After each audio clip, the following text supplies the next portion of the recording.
pag habang naglalakad kayo, tapos natatamaan yung sugat, di ang sakit. Mapahinga ka po muna. Medyo maiyak ka po ng kaunti. Parang... Naiiyak ka sa sakit. So ito po yung mukhang isla. Opo. Dito po kayo na infection Na-infection po ng dito sa mercury at saka ay ng maintenance. arsenic. Opo.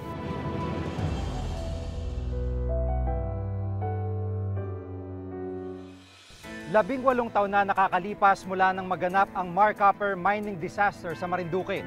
Bumuo sa mga ilog at dagat ang mga basurang mina o tinatawag na mine tailings. Marami ang nawala na kabuhayan dahil nalason ang yamang tubig. Pero ang malungkot, ilan sa mga residente patuloy na pinagdurusahan ng epekto ng lason sa kanilang kabuhayan at maging sa kanilang katawan.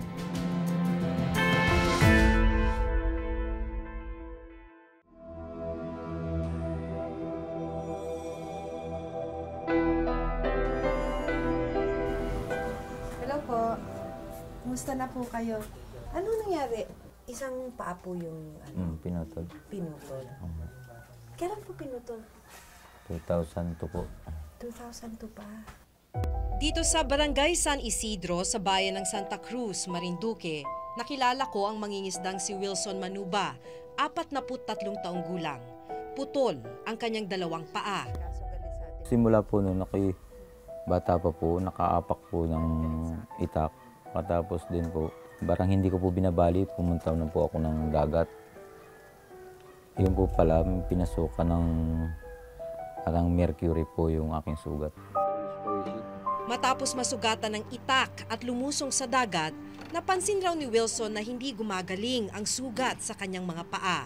Nang lumala ang sugat, nagpa siya mga doktor na putulin ang mga ito. Lumalabas na nalason ang dugo ni Wilson. May mga sugat din siya sa kanyang mga kamay. Ang isa sa kanyang mga daliri, animoy nauupos na ang buto. Kumusta ho yan? Masakit din. Masakit po yan. Parang puputol na rin po yan eh. Sa kabila ng kanyang kalagayan, patuloy pa rin si Wilson sa paghahanap buhay. Tuhod ang nagsisilbi niyang mga paa. Ang mga lumang sapatos ang nagsisilbing proteksyon ng kanyang mga tuhod. Ba't kayo mangingisda kahit hirap? Ay, wala po naman ibang pagkakakitaan. Abay, mahirap nga ho yan, ano? Kumusta po yung sugat sa kamay ninyo ngayon? Hindi ba siya natatamaan habang naglalakad kayo? Hindi po. Kaya iwas mo po yun. Masakit. Iniiwas ninyong matamaan yung sugat? Oo po, ganyan po. Laging nakaangat yun.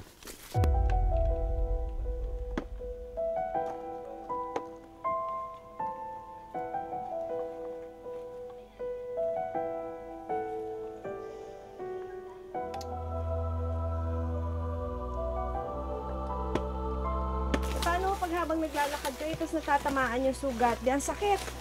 Mapahinga ka po muna. Medyo maiyak ka po ng kaunti. Parang... Naiiyak ka sa sakit. Sa paa po naman, minsan po sa paa ay pagka nasabit po sa bato ay, siyempre hindi maiwasan po yung medyo maganyan po siya. Oho. Eh yun po, masakit, madelikado po yun. Masakit ka.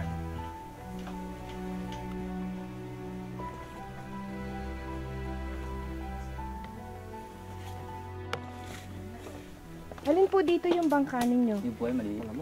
Ayun, sa inyo yon. Kaya nyo ibabayan kahit mag-isa kayo? Opo, kaya ko po yan.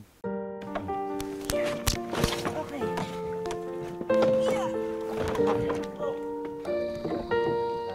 Sa loob ng 12 taon mula nang putulin ang kanyang mga paa, sinanay na ni Wilson ang sarili na magsikap upang mairaos ang sariling pangangailangan araw-araw. Parang may langis yung tubig. Ganun yung texture niya.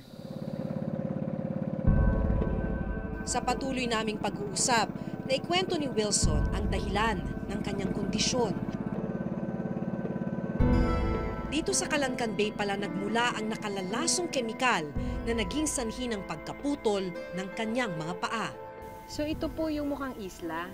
Opo. Dito po kayo na infection Na-infection po ng dito sa mercury at saka ay ng maintenance. arsenic. Opo. Diyan po ako tumatapak na walang chinelas, gano'n. Eh, may sugat po na ako sa paan. Kaya napasukan po siya ng lason. So, nalason ho kayo sa tubig na to, Dito po sa Mine Tailings po. itong karagatan na ito ho. Oo. Pero nagpupunta pa rin kayo dito sa dagat. Opo. Wala po namang ibang hanap buhay.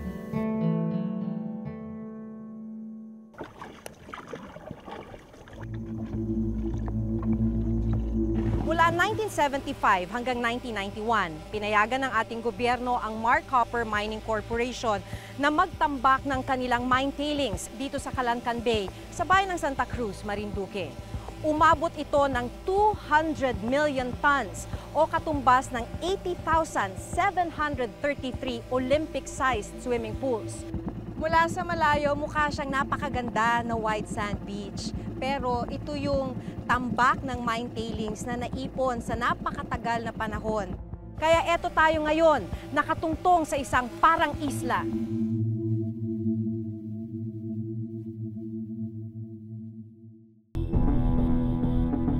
Mas pinalala pa ito nang maganap ang isa sa pinakamalaking mining disaster sa bansa, ang pagbulwak ng basurang mina o mine tailings ng Mark Copper sa mga ilog at dagat ng Marinduque noong 1996.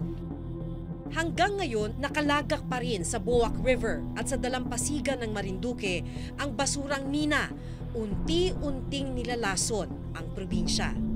Noong 1998, nagsagawa ng testing ang ilang mga doktor mula sa UP-PGH at lumabas sa kanilang resulta na positibo sa mga nakalalasong kemikal na lead, arsenic at mercury. Ang karagatan na ito, ang mga nakatambak na mine tailings na ito, pati na ang ilang mga residente. Dead river. Kung noon hindi na suitable for irrigation purposes, lalo na ngayon. Then the major rivers, particularly the two major rivers, and some of the estuaries, yung mga internal waters, are greatly affected by toxic mine waste. Sa ginawang pagsusuri naman ng National Bureau of Investigation noong taong 2000, lumabas na positibo sa pagkakaroon ng mataas na level ng arsenic ang katawan ni Wilson. Isang heavy metal ang arsenic na lumalason sa dugo ng sino mang mapasukan nito. 2 oras na ito, piraso pa lang. Dahil sa epekto ng lason sa dagat, kakaunti na rin daw ang nahuhuli nilang isda.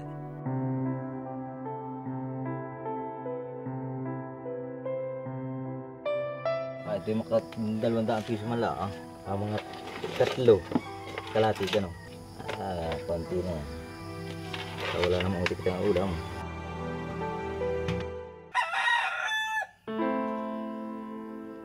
Dahil walang pambili ng gamot, dahon ng bayabas at maligamgam na tubig ang pinanglalanggas ni Wilson sa kanyang mga sugat.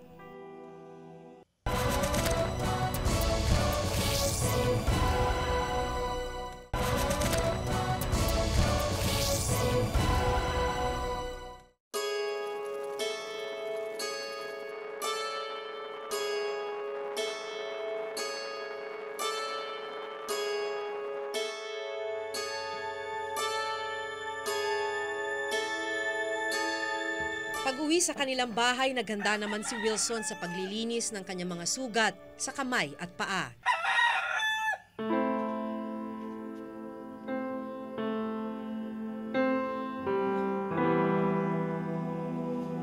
Dahil walang pambili ng gamot, dahon ng bayabas at maligamgam na tubig ang pinanglalanggas ni Wilson sa kanyang mga sugat.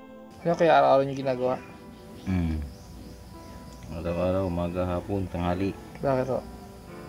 Para hindi siya maglusang. Gamot o, hindi kayo uminom gamot. Hindi, wala namang gamot eh.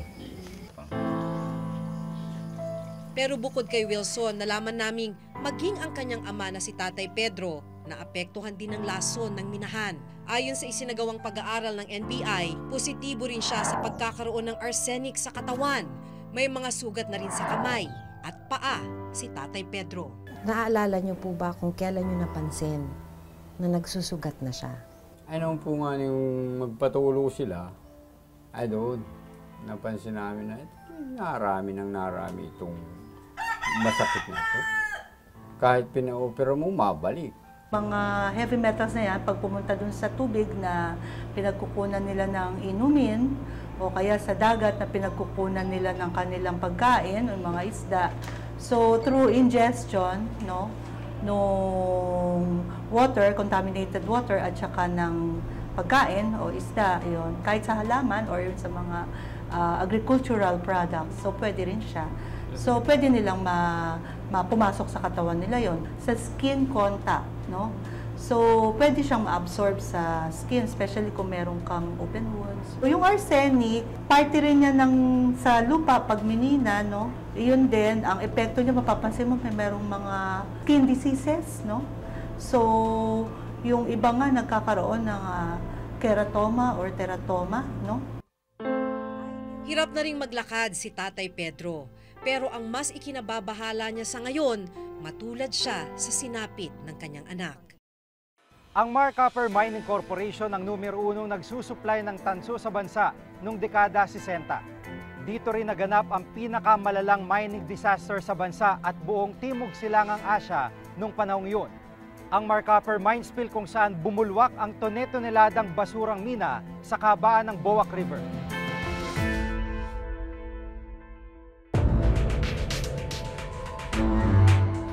Dahil dito, idineklarang biologically dead ang ilog matapos ang trahedya.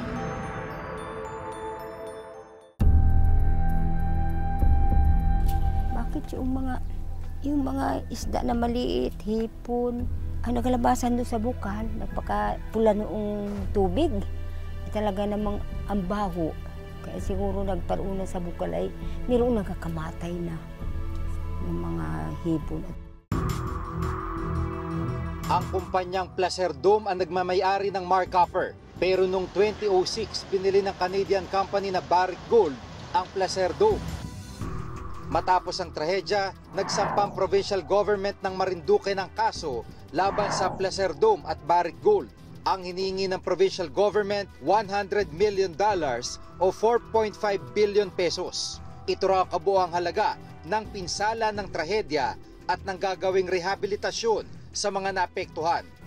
The case was filed in Nevada with the intention na ma-address na rin yung mga iniwan nilang problema, like yung danger ng Magila-Gila Dam, yung rehabilitation ng mga patay naming ilog, at saka yun rin yung kung paano ma-address yung health concerns dahil sa unti-unting pagkalaso ng mga tao. No? Nung nakarang taon, nag-alok ng settlement ang Barrick Gold sa provincial government ng Marinduque. Ang halaga $20 million o 900 million pesos. Pero matapos ang ilang mga pag-uusap, hindi naging matagumpay ang settlement. For $20 million, kailangan mong tanggapin at i-declare na hindi kailanman nag-operate ang Placer Dome Corporation, ang Barrick Gold in Marinduque. Another, kailangan mong tanggapin at i-deklara na walang mga damage o risko sa kalikasan o sa health ng mga tao. Walang matinong tao at walang matinong opisyal at walang matinong komunidad na umaglahi ng ganon sa iyong komunidad ang tatanggap ng ganon. Pero mga naiwang dam ng Mar Copper, nagdudulot pa rin daw ngayon ng pinsala sa isa pang ilog sa Marinduque, ang Mogpog River. Ayon mismo sa Mines and Geosciences Bureau Region 4, patuloy na naglalabas ang Magila-Gila Siltation Dam ng mine waste sa ilog. Yung silt nang galing dito sa Magila-Gila Waste Dam finds its way through this downstream ng Mogpog River. Kaya makikita mo, there are certain portions of along the stretch of Mogpog River na medyo mataas ng kanyang level. So in case of there is heavy downpour or bagyo, talagang nagkakaroon ng flooding. Sinubukan naming kunan ng panig ang Mar Copper Mining Corporation sa pamamagitan ng pagpunta sa address na nakalagay sa kanila website at Securities and Exchange Commission, pero nang puntahan namin ang nasabing address, ibang kumpanya na ang nag-oopisina rito. Nagpadala rin kami ng sulat sa Barrick Gold na nakabase sa Canada, pero hindi pa rin sila sumasagot sa aming sulat. Pero sa isang pahayag na ipinost sa kanilang official website, inihayag ng Barrick Gold na bago pa man nila mabili ang Placer Dome ay voluntaryo nang gumawa ng paraan ng kumpanya para masolusyonan ang epekto ng mine spill sa Marinduque. Ikinalulungkot din daw nila na hindi natuloy ang out-of-court settlement at hindi na sila maaring magbigay ng pahayag kaugnay sa settlement dahil nasa korte na ang kaso.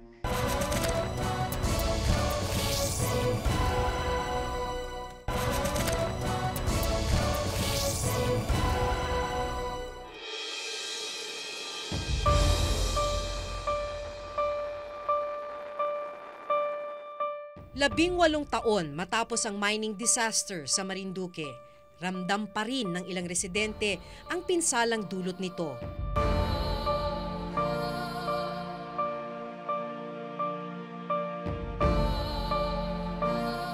Malinaw na may kapabayaan, malinaw rin na dapat may managot.